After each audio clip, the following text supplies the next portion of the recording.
Yeah. Okay. Speaking of Konami coming in big, apparently Capcom is like, we want to share this day with you too, because I swear Konami and Capcom are like my favorite third-party rivals. They're like the greatest rivals of all time in gaming, in my opinion, especially in the '90s. So Capcom, this feels like it feels like Capcom announced stuff like, oh, this feels like old school. Like, oh, Yeah, it's like, I bet I got something for you. yeah.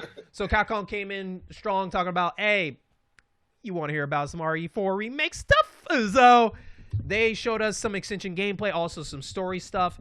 And first thoughts and impressions of it. Yeah. I like their quote that they said that we're not trying to redo the game. We're trying to make that game even better. And I like that. So there's like we're not trying to add stuff to it. We're not doing what we did with 3 and 2. We're taking something that was already good and we're trying to see, can we make this even better than what it is? And 4 was beloved so damn much. Because there was that huge argument of it shouldn't be remake. It's good for it is. It's not old enough and everything like that. To people like, well, I think it does need something new for the new generation. And I think Capcom, they're doing it for both. They're like, we're giving a new fresh coat paint and we're trying to make this a better experience, but we're not trying to change the game too much, you know? Yeah. And so, based on what I have seen, and people that have got early access to gameplay say they got some good thoughts about it and talked about some different things, like AKA the dog that you rescue. You cannot rescue that dog anymore. That dog is dead. That's actually shenanigans. It's a misdirect.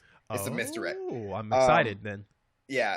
So you may not be able to rescue that dog, but you'll probably be able to rescue a dog. Yeah. I think one of the big things I have noticed is definitely the AI looks like they're a little bit more alive compared to 4.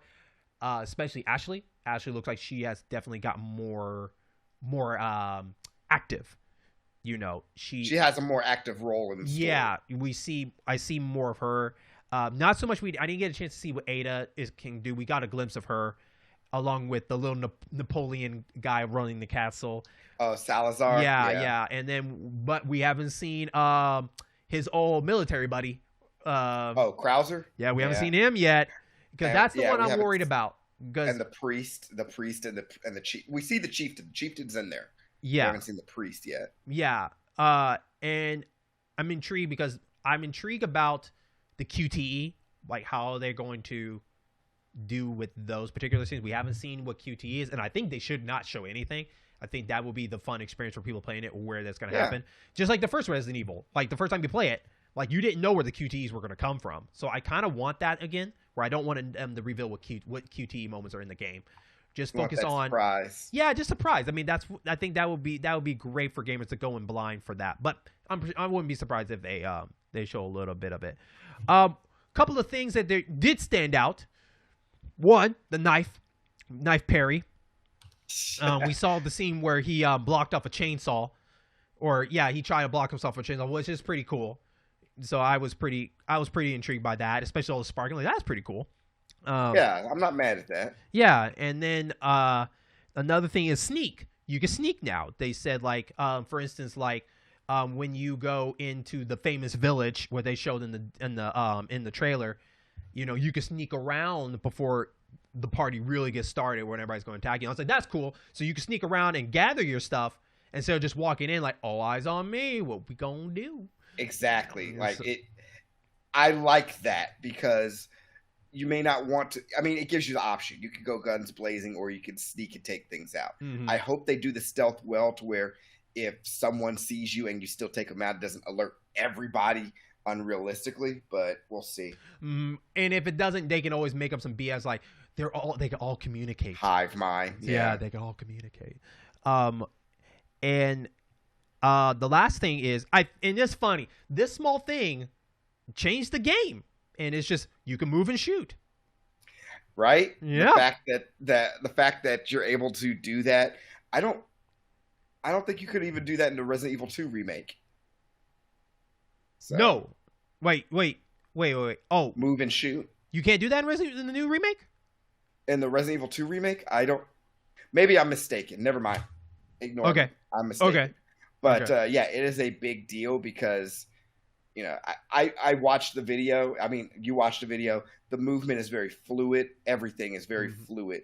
So I think to not let you move and shoot would be it would stagger the pace. The pace wouldn't be as good. I think for just to kind of take back on it, it's funny because I think for new gamers that go into this, they might not think it's a big deal. They're like, that should be a duh thing. I don't know what's a big deal about it, right? But I think they need to understand why the tank controls were like that. It was meant to be for the intense moment of you can't move while you shoot to have that intense of a monster coming towards you. And especially in Resident Evil 4, it was intense because everybody's surrounding you, so you had to choose the right time that you want to shoot for the intense moment. Exactly.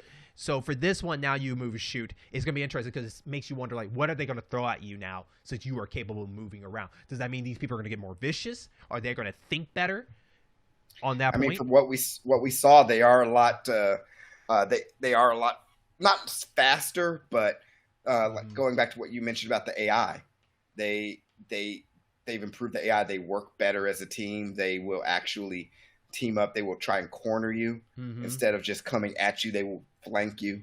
I like that. I that's probably why you need to be able to move and shoot, because there's other ways to ratchet up the tension. Right. I'm hoping this game is going to do well. Their streak has been great so far on these remakes.